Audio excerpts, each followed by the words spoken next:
Motorcycle News is brought to you by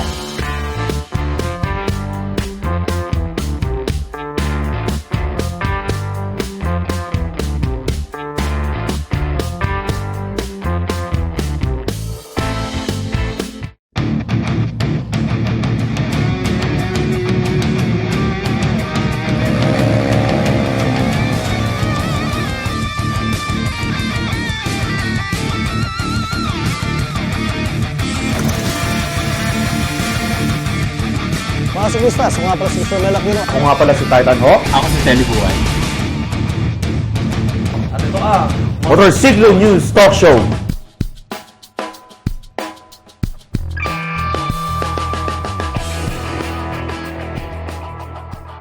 Good evening, siklistas. Ako si Melacino. Ako si Titan Hawk. At ako si Telly Buhay. At ito ang Motorcycle News Talk Show. Okay, Paps, kamusta ang New Year nyo, papi? Mabuti, pare. Ikaw, anong sa kayo nag-New Year, Paps? Siyempre, sa bahay, sa my family, extended families. And happy naman. Ikaw, Papa Mel. Well, siyempre kami, naghanda lang kami. Kadalasan kasi pag New Year, hindi kami pumipesto sa second floor. Kasi delikado kasi may mga na-issue'ng yung mga nagpapaputok ng barel. Siyempre kung nasa second floor ka, mahirap na dahil una kagad, bubong kagad na tatamaan. So, every time na magkakaroon kami ng New Year celebration, lagi kami sa sala, sa baba. Then, nanonood lang kami ng mga fireworks display. So, ayan. So, ano ba para sa news and events natin, Paps?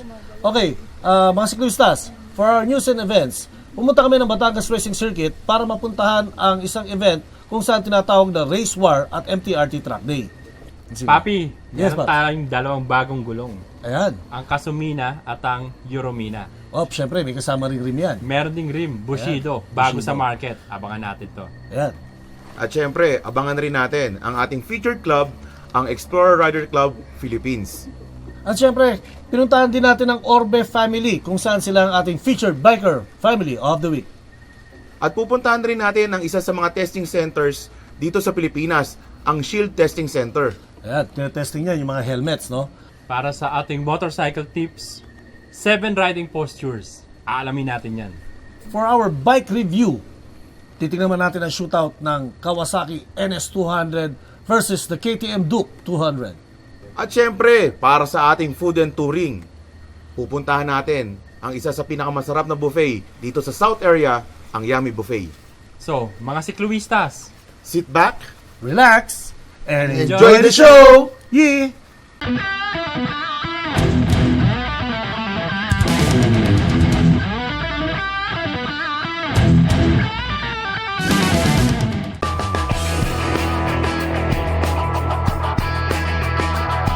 For our news and events, nagpunta tayo ng Batangas Racing Circuit kung saan naganap ang Race War and MTRT Track Day. Para sa ibang mga detalye, panoorin niyo ito.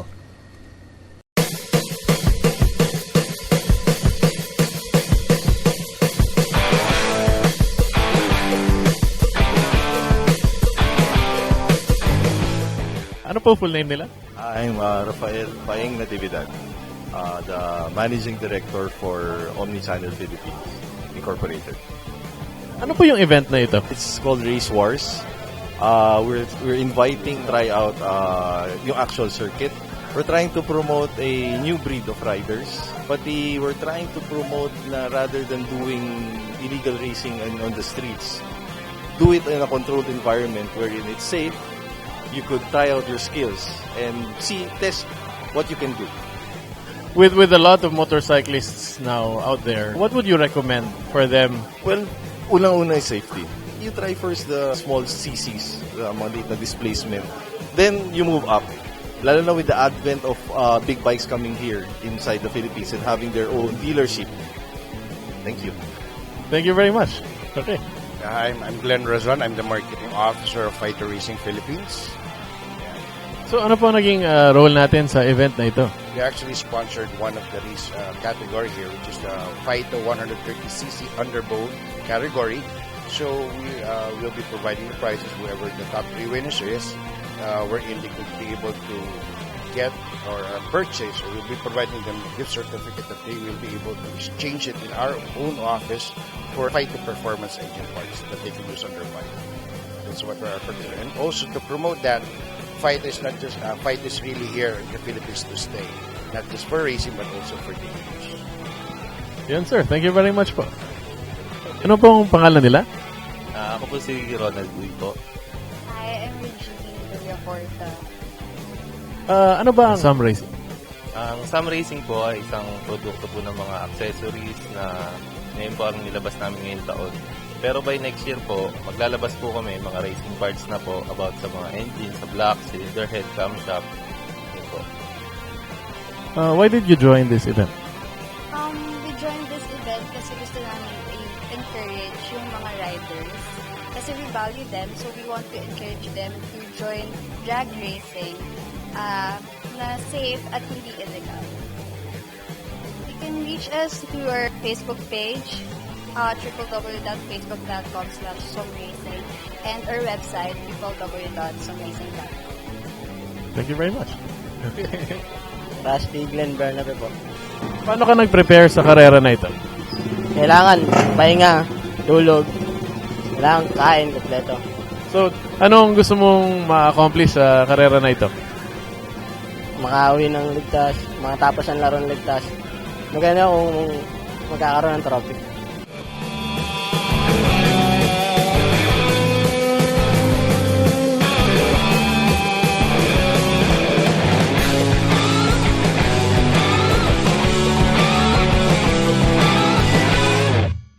At yan po ang naganap sa Race Wars dito po sa Batangas Racing Circuit. Nakita niyo naman, Papa Telly, Papa Titan. Oo, Oo nga eh. Basang-basa ang racetrack, ha? Basa Oh, talaga. mahirap yan. Challenging sa mga racers natin yan. At para sa mga racers naman natin na nanalo at pumesto, congratulations sa inyo. Oh, by the way mga papi, may bagong gulong Yan. na Yun. available sa market ngayon. Yan. Ang Kasumina at ang Euromina. Wow, ayos yun, ha? At may kasama pang rims, ang Bushido. Bushido. Panoorin natin to. Check this out.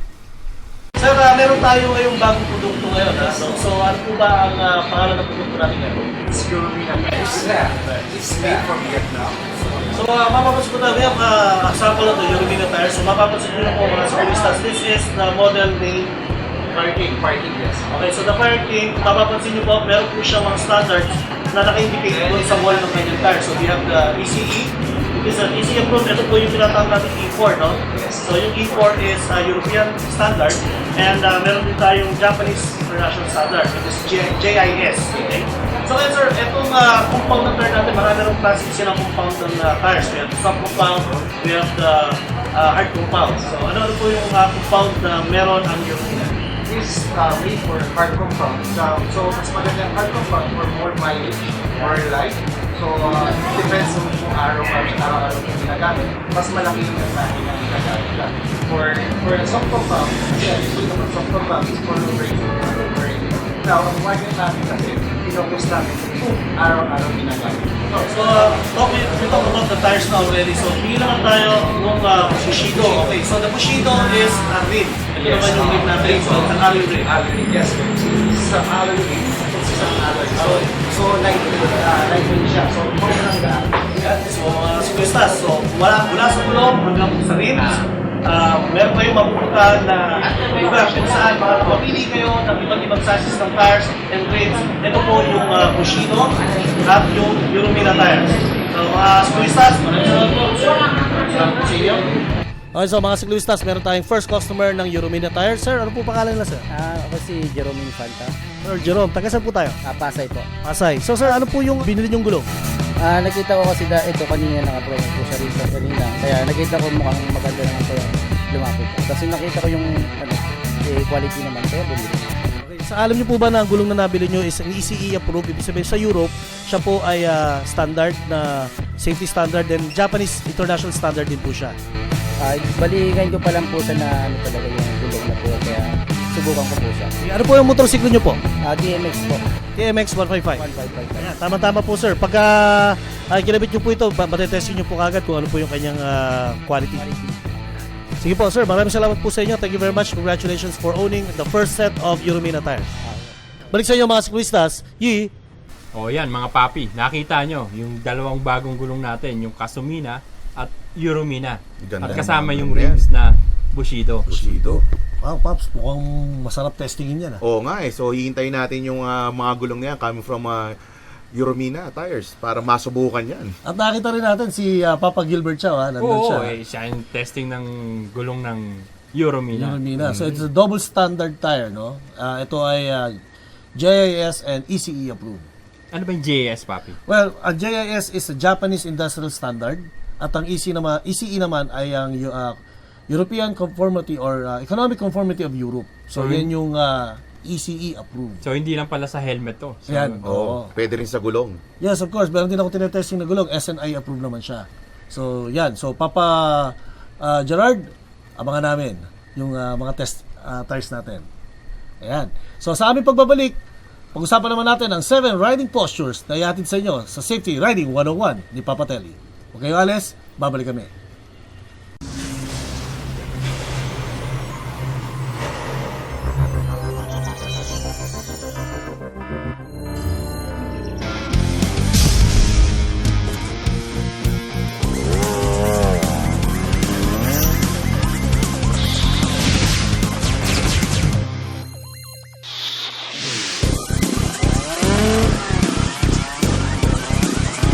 The bike of the future is coming. Join the evolution.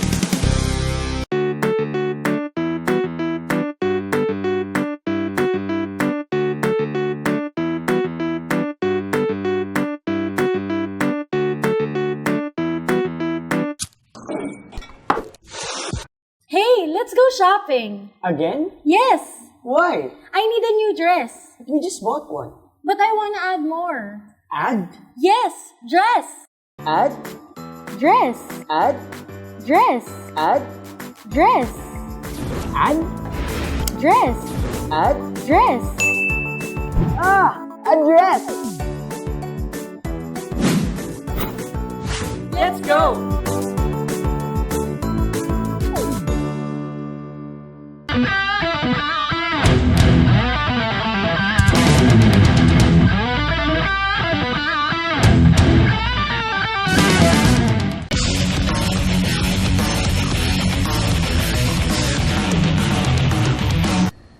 Welcome back, Ciclistas. Para sa ating motorcycle tips, papakita naman sa atin ni Papa Mel ang 7 riding postures. Panoorin nyo to. Mga siklista, ako po si Mel Aquino at ito po ang Safety Riding 101. Pag-uusapan natin ngayong episode na ito, yung tinatawag nating riding posture.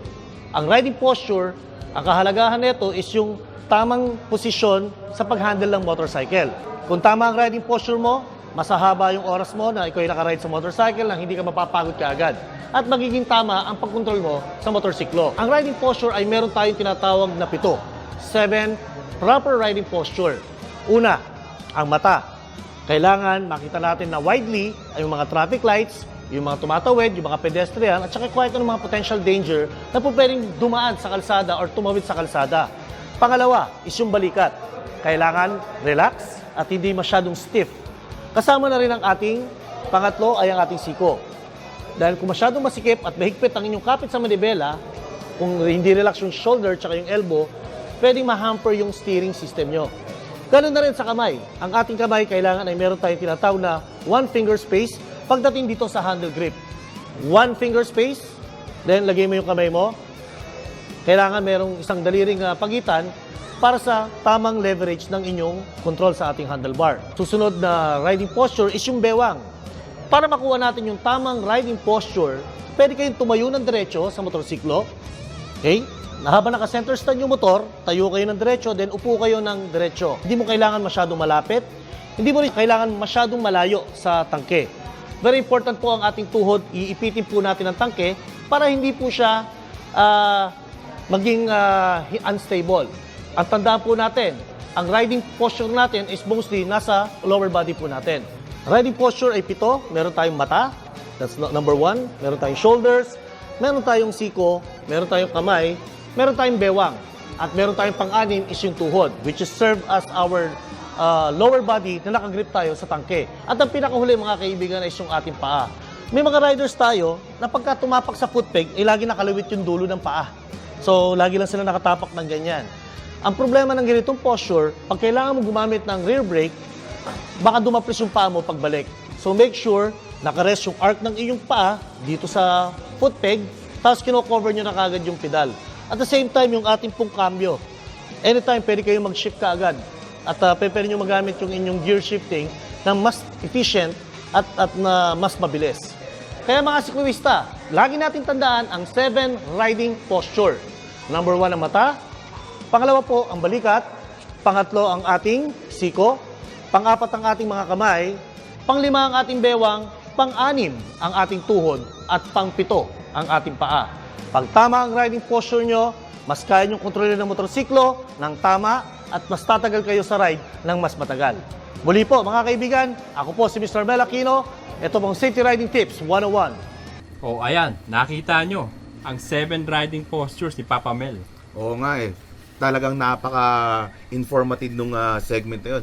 Kasi ako minsan, pag nagmamaneho ako, minsan medyo nananakit yung likod ko eh, kapag medyo long drive na eh. Actually, maraming may mga mali sa atin. Meron dyan tinatawag yung sa mga tricycle, yung sidewinder ba yun? Sidewinder, nakatagilid lang. Nakatagilid, Kalahati lang nakatagilid, ng oo. Mali yun. Yes, kaya nga po mga sikluistas, 99.9% riding a motorcycle is all about the riding postures. Kaya kung tama po ang postura ng isang rider sa pagsakay ng motor, siguradong hindi kayo basta-basta mapapagod. Tama ka doon, Kaya Papa nyo Mel. kontrolin ng 100% ang inyong motorcycle. Yun.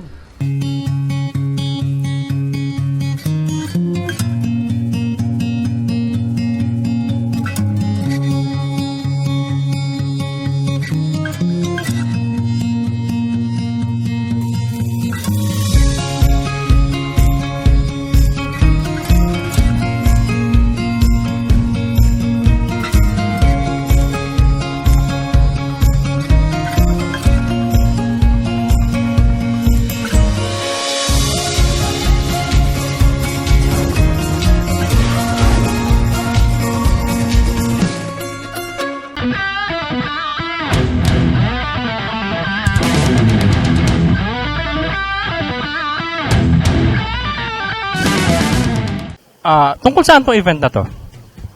It's an endurance challenge for it follows the format of like the Amazing Race. So wala siyang ruta, it's a secret.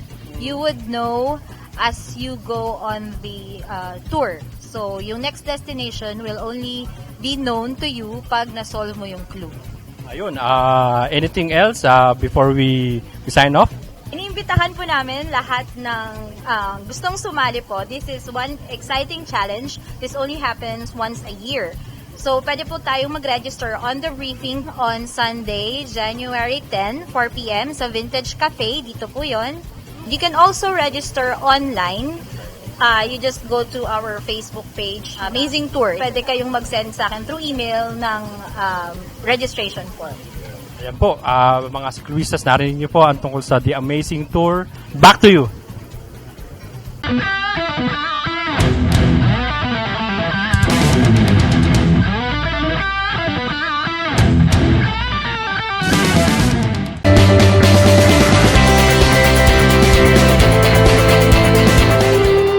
At para naman sa ating featured biker family of the week, nagpunta naman kami sa Makati upang pasyalan natin ang Orbe family. Panoorin niyo po ito. Good evening, sikluistas. My name is Mel Aquino, and right now we have the featured biker family of the week. We are featuring the Orbe family. So, good evening, Sir Bobby. Magandang gabi, Mel. Magandang gabi po, Kuya Bobby. Lahat ng ating tagapanood, tagapanghanga ng Motor City News. So, Kuya Bobby, pakilala naman natin sa mga televiewers natin ang inyong family. Ayan. Patrick, Jacob, and Bianca. Ayan. So, Kuya Bobby, can you share a part of your story back in time that you were starting and who are your influence and your inspiration? Influence. Well, when I was young here in Makati, there was a rider, actually Police Makati na movie actor, who was renting a space in my mom's apartment before. Si Chiquito Pangan. Chiquito Pangan, wow. Police Makati, noon, naka-BMW R69 yata. R69, Oo, R69 classic R69. And he would ride along the streets here, nag-exhibition, no hander, tumatayo sa motor. I was still very young then, and it kind of stuck to me na parang, wow, this is what I want to do also. Wow. So, how do you balance your time po? Yung as a father, then as a businessman, you're now working in Wiltec as the Big Bike Division manager. General manager, General manager, yes. That's a difficult question. I don't know how to describe it. I just manage on a day-to-day basis. With me being a single parent right now, it's more of a learning curve, learning process for me as well. Because before, I could easily just focus on work, and then alam ko naman nandiyan si Mrs. to take care of the family. Now, things are different. I have to really be conscious of the time, and when I come home, I see to it that I have time for these beautiful kids. And of course, we know that you are a family of riders talaga. So, nag-start po ang family on an orange bike. So, can you tell us about family picture with the motorcycles beside them? Tama ka dyan, Kuya Mel. Actually, for a long time, we were regarded to as the first family of motocross. Yes po. Kasi kung punta kami sa karera, lahat kami kumakarera, kahit si Candy doon, nagra-ride pit bike. Pit bike, no? yeah. Hindi man siya nagko-compete, but she's the supporting mom that she was to both my... Okay, so, Kuya Bobby, no, yung mga bata is nagsimula from off-road. Then they have this transition going to the circuit racing. So, hindi ba naging mahirap para sa mga bata na from motocross riding, lumipat sila sa asphalt, and then malalaking displacement yung sinasakyan nila ngayon? Actually, hindi. Kasi before they made the jump to road racing, yung big bikes, I made sure na na-training ko muna. Tinuruan ko ng scooter. So, nagsuscooter-scooter na sila. Nung kaya na nila, naka-big bike na sila. So, bago sila sumali sa superbike, sa Pirelli Super Cup, this year actually, nakakailang long trips na, biyahe na kami, nagbi-big bike na kami. So, silang dalawa naka-650. So, actually, the first time that I ride on from motocross to circuit, and I kwento ko earlier sa kanila, lumulot ka agad yung pa ako, which is, wait, nasa circuit pala ako. Dapat tuhod yung alam. So, wala bang experience sa inyong dalawa na parang nailang kayo? Or, Timano, paglipat nyo sa circuit racing, medyo na-orient na kayo ni father nyo? Opo. Yung first race, siyempre medyo sa motocross kasi kapag may times na parang alanganin, laging naka-elbows up na yan. Tapos yung paa mo pag corners, pagka nagkamali, automatic na yung paala. Lumalabas. So may times din nung underbone riders pa kami, talagang hindi may iwasan na lalabas. Pero nakalawit talaga yung paa. So nag-adjust na lang. So through time na correct na din namin. Ayan, good. Ikaw naman na awareness. Ganun din po, minsan may time na disorient-ed ka. Dahil nasanay tayo sa motocross, medyo nabawakol mabababa na pa. Minsan bumababa pa rin talaga po. Sa motocross kasi iba kailangan ng katawan mo matigas to control the bike. Para makakapit ka sa bike. Dito sa road racing po, hindi. Kailangan flexible ka, malambot yung katawan mo. So, doon napansin po nung unang race namin na matatawa ka sa posture namin, ang titigas ng katawan ko.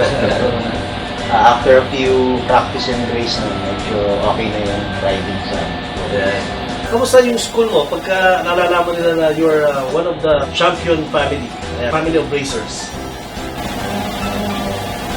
Parang surprise naman kasi. Sorry? Surprise lang sila. Surprise? Pero kilala naman yung mga kuya mo sa school mo. Nakikita sila na they are riding, racing. And actually po, marami po kami natutunan and na-inspire po kami ng Orbe family. At sa inyo mga schoolistas, hanggang sa muling pagbabalik ng ating susunod na feature for our family riders of the week. Ito po si Mel Aquino. Balik sa inyo mga schoolistas. So, napaka-inspiring ng story ng mga Orbe brothers and syempre si Papa Bobby, no? Talagang... alam mo, marami tayong natutunan kay Senior Bobby. Hindi lang sa racing, hindi sa buhay rin ba? Sa buhay rin. And of course, syempre, from La Union, talagang dito na sila ngayon nagsisettle ngayon sa Makati. Oo, by the way, alam mo Papa Titan, si Senyor Bobby is one of the legends. Oo nga, yung balita ko. Ng Motocross, tama ba? Motocross. Motocross legend yan, si Sir Bobby. Ayan, kaya nakita ko rin kung paano niya palakihin yung mga bata. Ayan, sina Jacob, sina Patrick, tsaka si Bianca, yung kanilang gold copper na babae nga. No? So, very inspiring. Maraming salamat, Sir Bobby, for inviting us in your home. And for the Orbe family, thank you very much. Ngayon naman, i-feature natin ang Explorer Riders Club Philippines, kung saan ginanap ang kanilang 3rd year anniversary at Christmas party sa Yummy Buffet. So, mga guys, panoodin nyo to. Good evening mga sikluwistas, ako po si Tel Libuhay. Nandito tayo sa 3rd anniversary ng XRCP. Sir, parang familiar ka sa akin, sir. May tanong lang ako, sir. Anong ibig sabihin ng XRCP? Explorer Riders Club Philippines. Okay. Nakita ko kasi XRCP. Bakit X hindi E? Actually, yung X na yan is kasi kineri namin yung brand model ng Motorstar Z X200. So, yung Explorer brand nila, so yun yung kinuha namin. Kaya naging X yan. Oh, by the way, mga sikluwistas, ito nga pala si Titan Hawk. Sir, paano ba nabuo itong club na to? Nabuo from 6 different rider na sa online lang nagkausap, Facebook, and then they build the XRCP. Bali, parang ang gusto nila mangyari is maging representative ng motorcycle option bikes yung Explorer Riders Club hanggang sa lumaki na lumaki. Matanong kita, sir, kailan ang exact date na itong XRCP? November 24, 2012. Ayun. Sir, kasi ito, ang pangalan ng grupo niya, Explorer. So meaning, mga nag-explore tayo. Saan ang pinakamalayo nyo narating? Actually, yung group namin, naikot na namin yung North. Nakapag-North Loop na kami. Sir, saan usually tambayan nyo? Ang tambayan po namin kasi is every Wednesday or Friday. Hindi ako sure Kasi minsan kasi papalit-palit siya. So it's either Wednesday o kaya Friday. Depende sa chapter tayo. Depende sa chapter. Located at Total CAA. Diyan lang sa may NCR South. NCR South lang po, NCR South. Okay. So iba-iba pala pang chapter to. Sir, isa na lang kasi mukhang masaya tong grupo na to eh. Ano po ba yung requirements para makasali? Kailangan lang ng 2 tambay tapos official ride saka chapter ride. Pero depende pa rin yun pag nakikitaan na hindi masyadong okay sa kalsada, hindi pa muna namin pinapag-graduate. So, kailangan muna, lalo na sa mga hand and full signal, kailangan alam na niya. Kailangan full gear. Yun, saka kailangan naka-full gear lahat. Sir, napansin ko, naka-uniforme rin kayo, no? So, nabibigay lang ba itong uniforme na to kapag full member na? Yes. Yan, mga sikluwista, yan po yung Explorer Riders Club Philippines. Nakilala natin sila. Ngayon, back to you.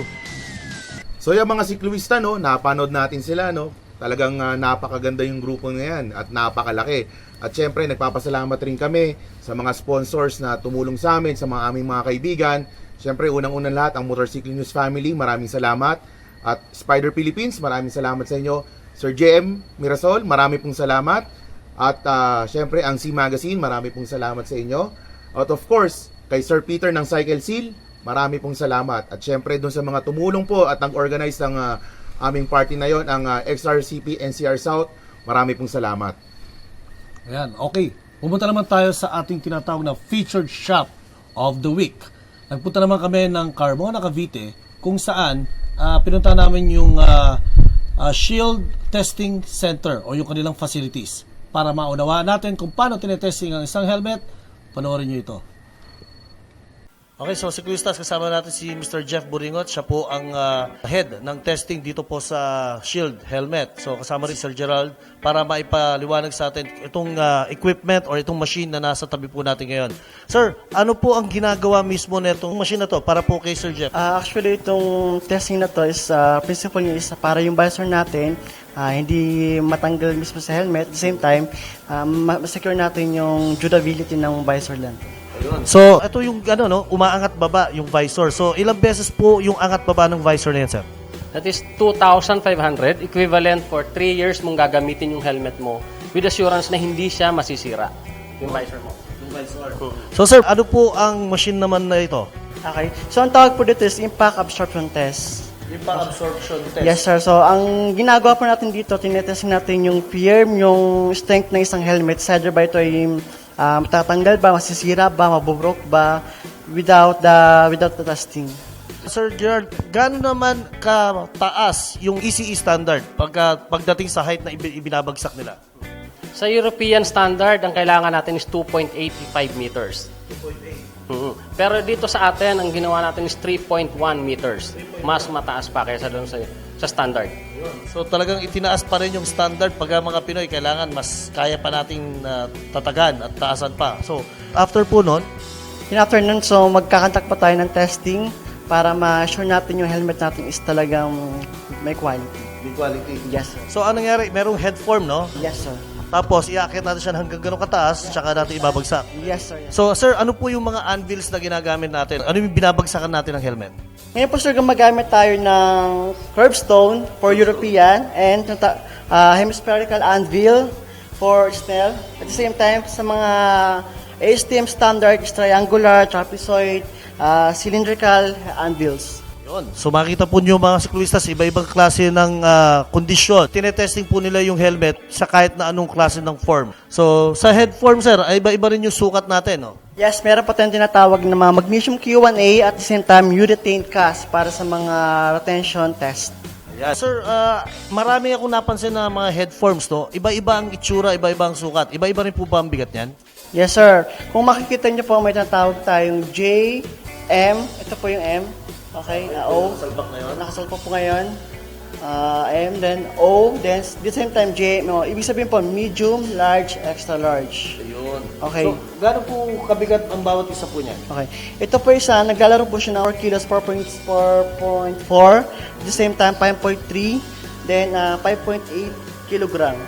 Ano po, sir, yung mga head form natin? Ito po ba ay yung standard head size talaga? Yes, sir. Standard po yan for ISO. Sa isang araw, sir, ilan po yung natetesting nating helmet dito? Sa ngayon po, nag-average po kami ng 1,000 for testing helmet at the same time for research and development.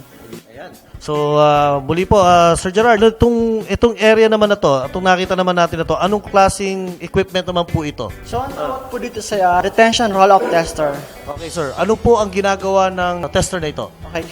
Dito po, masasabi natin kung ang gagamit ng helmet, ito ba iikot sa ulo ng tao. Ayan. So, ang principle niya, kailangan po siya gumamit ng weight mass, okay, ng 4 kilogram. Magda-drop po siya. At the same time, kung matatanggal tong helmet dito, babaksak po siya. So, manggagaling yung tali niya sa likuran ng helmet. Apa. Ayun. So, doon malalaman natin yung roll-off test kung mahuhugot nung 4 kilograms yung helmet na suot na itong headform natin. Yes, sir. Okay, so kadalasan, sir, bakit po natin tinetesting yung ganong klaseng roll-off test? Para makita natin talaga na yung gagamit ng helmet natin, yung taong gagamit hindi mapapahamak siya at the same time, hindi matatanggal mismo sa detection system. Ayun. So, ganun ka po mga siklistas, talagang ultimong forma nung kanilang chin strap, yung forma nung kanilang helmet. Pagka in case of accident, ay sinisiguro ng machine na ito na hindi mahuhugot yung helmet nyo during a crash. Ayan. So, after this, sir, ano naman po itong machine naman natin dito? So, ang tawag po natin na retention dynamic test. Retention dynamic test. Yes, sir. So, ang principle po niyan is strengthability po ng strap kung ito mapapatid ba o matatanggal din sa ulo ng tao. Ayun. So, ito yung nagte-testing ng retention system natin kung gaano katibay yung pagkaka-rivet or yung pagkaka-ayos ng tela.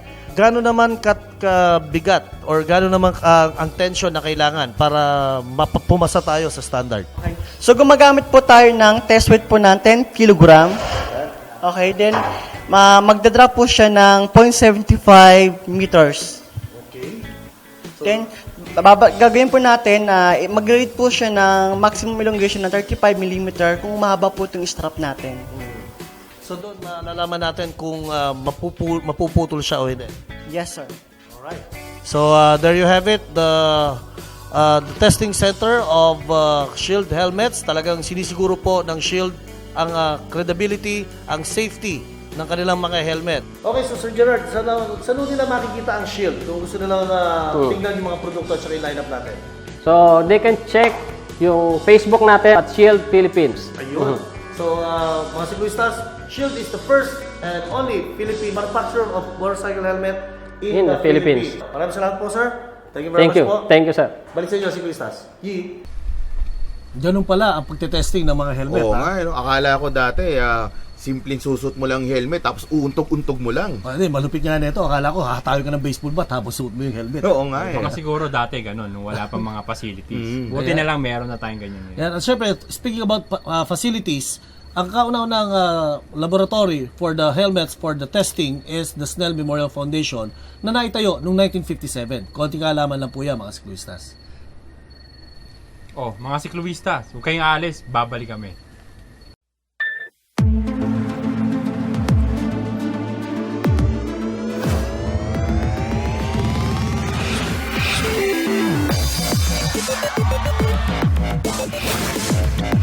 Take me there.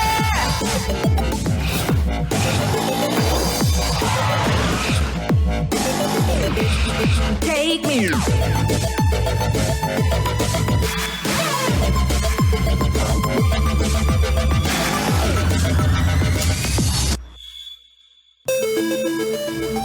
Take me there. Follow your heart. Follow your beat. Honda Beat. Let your beat out.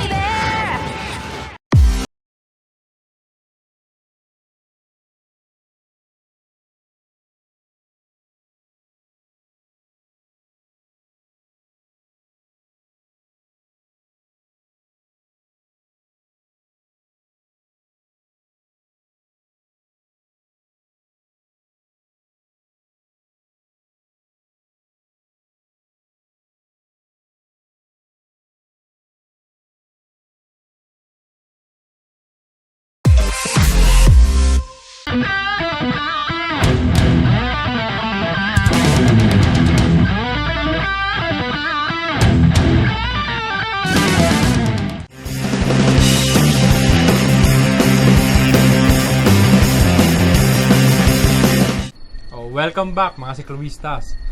Para sa ating food and tour, pinuntahan natin ang Yummy Buffet. Panoorin natin to.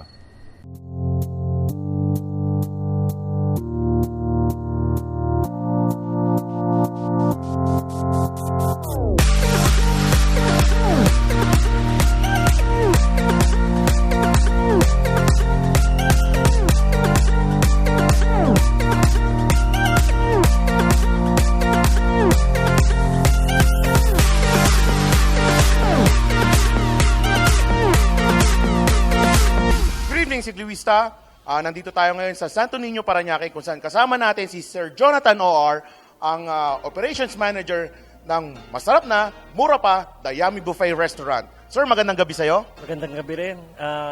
Hello po sa inyo lahat. Ito po ang Yummy Buffet. Ngayon, Sir Nate, gano'n na ba katagal itong restaurant natin? Actually, 8 months pa lang siya. Nagsimula kami ng May. Then, ongoing up until now. Ang cuisine namin is Asian and hopefully magkaroon na kami ng Western by next year. Bale, ngayon, daan-daan pa namin pinopromote yung resto para makilala. Sir, sa Asian foods, ano po ba yung mga best seller natin dito na cuisine? Actually, yung number one siguro masasabi ko yung pata team namin. Malaking pata siya, then matamis. Yun yung gustong-gusto ng mga Chinese talaga na klase ng pata team. So, yun yung klase nilalabas namin. Then next, we have the lechon kawali for Filipino cuisine. Crispy ang balat ng lechon kawali namin. And people say na yun ang binabalik-balikan din nila. Ayun sir, no, napakasarap pala ng mga inahain natin mga cuisines dito sa Yummy Buffet. So sir, bale, ano ba yung influence nyo? Bakit napasok nyo tong ganitong business? First thing, mahilig ako kumain. Yun, number one talaga yun. And then, siguro na-influence ako ng mother ko dahil nagluluto siya. Before, nag-work ako sa hotel as a manager din ng isang restaurant. So, eventually, gusto ko magtayo ng sarili ko para naman ma-experience ko sa sarili ko kung paano nga ba mag-handle ng food business. Yun, so talagang from being employee to become an entrepreneur, sabi nga nila. So sir, aside from being a restaurant owner, sir, ano po ba yung mga ating hilig? I believe nakita ko sir, sumasali rin yata kayo sa car show. And alam nyo ba mga sikluista, hindi lang ho siya car enthusiast, no? Siya po ay certified sikluista rin. So sir, pwede nyo bang sabihin sa ating mga sikluista na nanonood ngayon saan bang matatagpuan si Yummy Buffet? So, Yummy Buffet is located at 707 Unit WX, Columbia Air Freight Corporation Complex sa Barangay Santo Niño, and ang landmark po namin is we're near Duty Free and Terminal 1. So malapit po siya mismo sa arko ng Santo Niño. Okay, so napakalapit lang pala ito sa sa NAIA Terminal 1. Okay, sir. So any message sa ating mga televiewers na gustong manood, imbitahan po natin sila para makarating naman dito sila sa isa sa pinakamasarap na buffet dito sa Santo Niño, Parañaque. Okay, everyone, I'm inviting you all to the Yummy Buffet here at Parañaque City. Thank you. Kung kayo po ay naghahanap ng mura na, masarap pa, halika na, pumunta na kayo dito sa The Yummy Buffet Restaurant, dito lang sa Santo Niño, Parañaque. At muli po, ito po si Titan Hawk, ang inyong kasama sa Food and Touring. Oh, ayan, mga papi. Iyan ang ating food and tour, yung Yummy Buffet. Oo, mukhang marami nakain to. Oo, hindi tatanong pa ba yan? Siyempre, maraming salamat Sir Jonathan sa inyong napakasarap na buffet. At syempre, yung mga taga-South dyan, baka gusto nyong pumunta sa Yummy Buffet, napaka-affordable lang po ng buffet nila.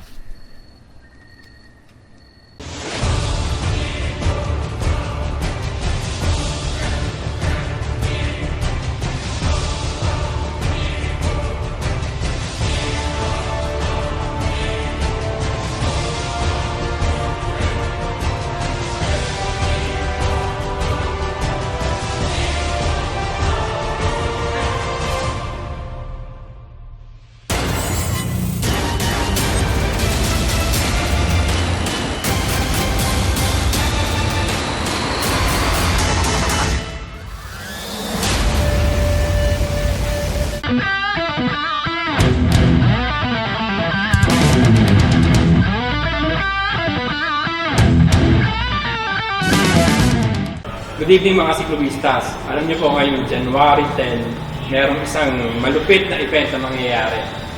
Atid sa inyo na Suzuki. Ito, napabalitaan natin itong event na to na gagawin ng Suzuki. Ano ba to, Miss Edeline? Well, basically yung event po natin, we are calling it Suzuki Raider Summit. It is the biggest gathering of all Suzuki motorcycle owners in commemoration of the Raider R150's reign as the undisputed Underbone King. So basically, ito yung i-highlight natin how powerful yung Raider R150 natin. Bakit nga ba tinawag tong Underbone King? Yun. So makikita natin dito. Very, very exciting ang event na to. When and where, Miss Ed? It's gonna be held at the World Trade Center on January 10. Registration starts at 8 o'clock to 1 o'clock, exclusive Raider for Raider users. Then 1 o'clock to onwards, 5 o'clock, open to non-Raider naman. Ayan, so mga sikluistas, marami tayong abangan na mga pasabog ang Suzuki Raider R150 Summit. Ayan, kailan ba yun, March?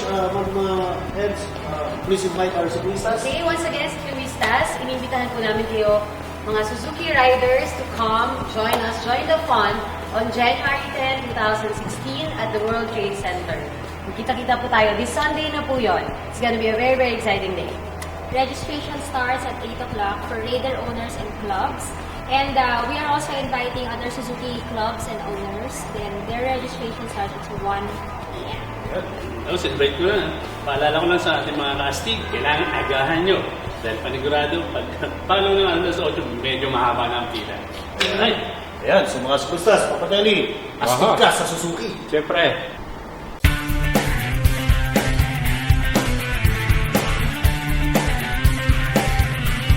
Mga sikluistas, nandito tayo ngayon sa Tagaytay City, sa Zufari, kung saan nandito yung Residence Inn. Ayan, at napapasin nyo, naka-jacket kami lahat kasi medyo giniginaw kami ngayon. So, malamig. Ayan. So, welcome sa edition ng Coffee Talk. Ayan, so, Papi, ano mga pag-uusapan natin ngayong gabing to? Alam mo, Papi, no? Yun nga, tapos na yung taon. So, maraming naganap ngayong 2015. Oo. Maganda niya, isa-isahin natin kung ano nangyari para alam ng mga viewers natin. Ayan, so nung mga month of January, ito yung month ng mga endurance run, no? Andyan yung sa Cannonball, yung Ironman, Motor Rally. Tama. Ayan, so yun yung mga naganap na itong mga nakaraang taon na to eh. Diyan tayo napagod. Oo, naman. Diyan tayo pagod na todo. Actually, yung Motor Rally talagang nira-ride ko nun yung Royal Enfield GT Continental 535. 28 hours nakasakay ko sa motor na yun. At talagang masasabi po natin na talagang it's about the endurance of the rider para matapos mo lang itong run na ito. And the bike, of course. The bike. And of course, the bike. So, salamat kay Sir Jimmy Barinaga at kay Spike Manigad para sa pagpagamit ng motor na yun. Ayan. Ikaw, Paps, anong meron ka nung January? Noong January, Cannonball naman ang ginawa natin. 500 kilometers pero hindi pa rin siya madali. By the way, thank you nga pala Kimco for the Kimco Like. Ayan. So ikaw naman, Papi, ano nung naranasan mo itong narang taon na to, itong 2015? Alam nyo, naiinggit ako sa inyo eh. Kayo lagi kayo nakakasali sa motor rally sa mga endurance run eh. Ako kailan kaya ako sasali sa endurance run? Paps, pero nagkaroon ng magandang biyahe no, nag-North Loop tayo. Tama, nag-North Loop. News crew. Pupunta tayong Partakan Festival noon. Partakan Festival. Ayan, yung Partakan Festival is a yearly activity na ginaganap sa Cagayan Valley sa may malapit sa Port Irene. Papi, dulo ng Pilipinas na to. Dulo na yun. Kung akala nyo dulo ng Pilipinas, apari, nagkakamali po. May mas dulo pa. May mas dulo pa pala yun. Pagdating nyo sa kanto, sa may hanging bridge, kumana kayo, dire-diretso pa yun, mga may ilang kilometers pa yun, mga siguro may mga 30, 50? 70. Actually, dulo ng Luzon Island. Luzon Island. Banggitin na natin yung mga nirelease na ng mga bagong motorsiklo. Ayan. Lalo na from our Taiwanese motorcycle manufacturing friends na Kimco. Kimco. Ayan, yung Kimco, ang alam ko, naglabas sila ng 300cc na Dink. At a fuel-injected scooter. So, bukod sa mga bagong labas din ng mga Taiwan brands natin, which is nandiyan din ang CPI, nandiyan ang SYM, nandiyan ang Kimco, ang Yamaha naglabas ng Tri-City. So, Gustong-gusto ng misis ko yan. Ayun, actually bagay sa'yo yung bike, Pops. And then speaking of bagong labas ng Yamaha, they also have the R15. Ayan, sports bike. Din yan. Maganda yung sports bike na yan. It's a track Gusto ko rin bike. yan. Ayun, so ano pa yung mga nangyari sa mga panahon na yun? Nagkaroon din tayo ng long ride with Harley Davidson naman. Boy. Ayan, ang Harley Davidson, kasama natin Harley Davidson ng Manila with the Hugs, yung Harley Owners Group. Kasama ko nga natin doon yung the late great Mr. Ray Pineda. So napakaganda ng riding experience namin with the Hugs at the Eastern Summer Ride. Yeah, so speaking pa rin nung mga bagong motor, naglabas din ng Adiva ng 3-wheeler din. 3-wheel yan. It's a 300cc 3-wheeler pero ito convertible. Parang ang naka-Corvette na sasakyan dito na tatanggal yung bubong. Oo. Nakita ko nga yung doon eh. May wiper siya. Yun, tama. May wiper. Yun yung talagang very distinctive doon sa motor na. Medyo kakaiba talaga ang Adiva 300i na yan dahil 2-wheeler pero iba naman yung configuration ng kanyang suspension sa harapan. Actually, Papi, nasubukan ko rin yan. Isa sa pinakamagagandang bikes na na-testing natin. By the way, 2015, ha? Oo, si Sir Ermi Espeleta. Espeleta, yan. Kasama natin yan sa Adiva. Ayan. At syempre, pinag-usapan naman natin sa mga bagong modelo. Yung isa sa mga bagong lumabas is yung Polaris. Ayan, yung Polaris. Ano ba yung Polaris, Paps? Alam mo, Polaris, actually, ang tawag din is UTV. Ayan. At syempre, naglabas din ang Kawasaki ng mga bagong units. Ayan, yung mga Ninja. Mga Rouser. Ayan. So, speaking of races din, so ayan, yung Repsol Carrera Grande, ayan, pinangunahan ni Ma'am Ellen. Ayan, so marami rin ang nag-participate.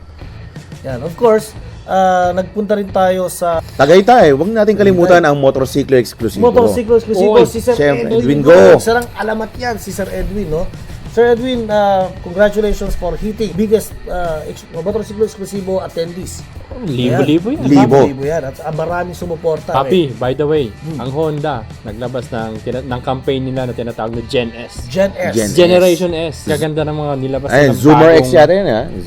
Zoomer X, ha? Ganda. Yung Click and Beat FI. Beat FI. Actually, nakakita ko sa parking lot sa office ng Beat FI. Mas malaki siya dun sa naunang Beat. Mas malaki. At speaking of scooters, naglabas din ang Suzuki. Triple Threat. Ayan. 3 bagong motorsiklo ang lumabas sa Suzuki, ha? Yung Gixxer 150. We have also the Address, the global scooter ng Suzuki. Yan po yung Address 125. Sabihin, sa buong mundo yan. Sa buong mundo to, global. Then, syempre, yung AX4. Alam naman natin na yung X4 na 2-stroke ay business model to. So ngayon, syempre, phase out na yung 2-stroke. So, na-phase out na rin yung X4. Naglabas sila ng AX4. Ayan. So, speaking of recapping for 2015, Pag-usapan naman natin mga papi, yung saan nanggaling ang motorsiklo. Yan. Ayan na. Yan ang ano. Papi, saan nga ba nanggaling ang... Pagkakaalam mo kung ba't tayo nandito ngayon? Ako, ang pagkakaano ko sa motorsiklo nagsimula yan na unang-una sa bike shootout Bike shootout. Bike shootout. Doon talaga sila nagsimula Nagtawag yan ng mga riders. Mga clubs. Ng mga clubs na parang i-compare lang. Actually, ang target nila noon, mga China bikes Mga China. China bikes lang muna noon. Kasi alam naman natin ngayon, sumikat talaga yung mga China bikes. Di ba? Naglabasan yun. Coming from the recent champ. Yeah. So, well, Motorcycle News Magazine started out with a small magazine. Actually, si Press Joel Hoya is nag-start lang siyang gumawa nito. It was a small magazine na piniprint lang niya, then pinamibigay sa mga tambayan. Yan ang sinimula niya. So after other issues nga nung Motorcycle News Magazine na yan, hanggang sa naging isang malaking magazine na siya, then nagtuloy-tuloy na ang Motorcycle News Magazine. Ayan. At syempre mga siklistas, papasalamat po kami sa Residence Inn sa pagtanggap po sa amin dito sa Coffee Talk. And kung mapapansin niyo po, kanina po kami kinakabahan dahil po literal, nasa zoo po kami. At pero sila mini zoo rito, no? Kanina pa nagsisigawan yung mga leon. Mga leon. Oo. Mga tigre. Yung mga tigre. Para pinauuwi na tayo Oo. Pero ang nakakatakot dyan mga siklistas, pag nakatabi ko pagtulog mamaya si Papa Titan, si Papa Telly, yun ang mas malalakas na leon, katabi ko lang. Yun ang kabahan ka na, papi. At syempre nakita nyo yung mga stop toys namin. This came from Souvenir Shop ng Residence Inn. Andalin nyo yung family nyo rito, napakaganda po rito.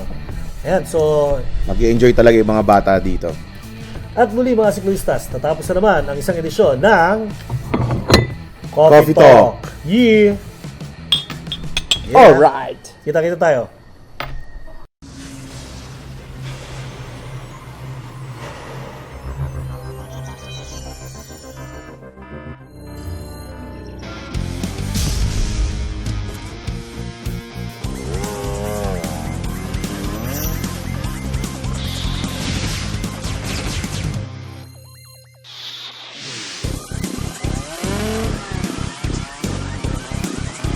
The bike of the future is coming. Join the evolution.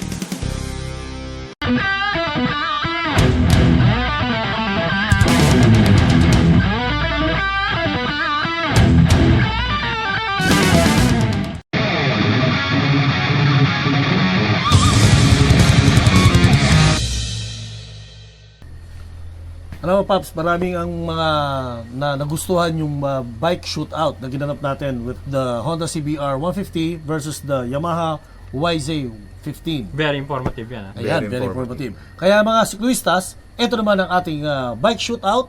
Pinagtapat naman namin ang Kawasaki Rouser NS200 laban sa KTM Duke 200. Panoorin niyo po ito. The Rouser 200 NS versus the KTM Duke 200. In order to keep up with the Asian market, KTM has partnered with India's largest motorcycle manufacturing company, Bajaj. The KTM Duke 200 was born, and it's not like any other street bikes of today. It is based on KTM's best-seller street bike, the KTM Super Duke 1290. The KTM Duke 200 design is compact and light. It has plastic body panels and a short wheelbase, making the bike fast and agile. The attention to details is beyond comparison in order to deliver its patrons a world-class quality motorcycle. The powerhouse is a 199cc single-cylinder liquid-cooled engine. Its power, 25-bit horsepower at 10,000 RPM, enough to make your neighbor jealous. It has a torque of 19.2 at 8,000 RPM, and an impressive acceleration from 0 to 100 in 9.5 seconds. The top speed is around 136 km per hour. The KTM is equipped with 2-caliber disc brakes on the front and a single-caliber disc brake on the rear. The ride comfort will complement the Asian market for its only 165mm tall, and it has a telescopic fork and monoshock on the rear. To keep free of gravity in the center, the exhaust system is well hidden in the middle of the bike as well. Overall, the KTM Duke 200 is a perfect bike for everyday use. Or if you fancy playing along the twisties of Marilake, then do yourself a favor, have fun. Going against the Down Under Little Monster is from a well-known motorcycle company from India. Dubbed as the Duke 200's cousin, the company Bajaj has released the Rouser 200 NS. It houses a 199cc single-cylinder liquid-cooled carbureted engine. It can run from 0 to 100 in 9.7 seconds, just a millisecond away from the Duke 200. Its power is 23.2 brake horsepower at 9.5 RPM, with a maximum torque of 18.3 at 8,000 RPM. The Rouser NS features a tri-spark system that makes the bike efficient. Like its cousin, the Rouser 200 NS has the same braking feature as well as the suspensions both front and back. The only difference of the two is the styling, and one is a carburetor while the other is an EFI. Both bikes share the same DNA, but deep inside, it has a distinctive personality, all in all. Okay, we have same 200cc displacement bike na ginanap dito sa ating shootout. Pero syempre, the bottom line is, the rider will still choose the bike or you will choose the weapon. I think they cannot go wrong kahit anumang ang piliin nilang motor. Tama ka dyan, papi. Parehong napakaganda ng bike, parehong napaka-stable ng bike. In terms of quality, hindi magpapatalo ang Kawasaki at syempre hindi magpapatalo ang KTM. Kaya mga siklistas, nasa sa inyo na yan kung ano ang gusto nyo piliin ng motorsiklo. So mga siklistas, natapos na naman ang isang edisyon ng Motorsiklo News Talk Show. So please visit our website at www.motorsiklonews.com. At huwag nyo rin kalimutang i-like ang aming Facebook page, Motorsiklo News Mag. And for comments and suggestions, don't forget to email us at motorcyclonewsmagazine@gmail.com. Hanggang sa muli mga siklistas, ako si Mel Aquino. Ako si Titan Hawk. Ako si Telly Buhay. At ito ang Motorsiklo News Talk Show. Yeah! Race War. Drivers, all the family. Motorsiklo News Talk Show! Yeah! Extra ng Yormina. Aramina. Walang niya kayo. Dito lang ako. Ayan pala! Abababate rin! Bakit kinamuti? O yan, napanood nyo ha. Motorsiklo News is brought to you by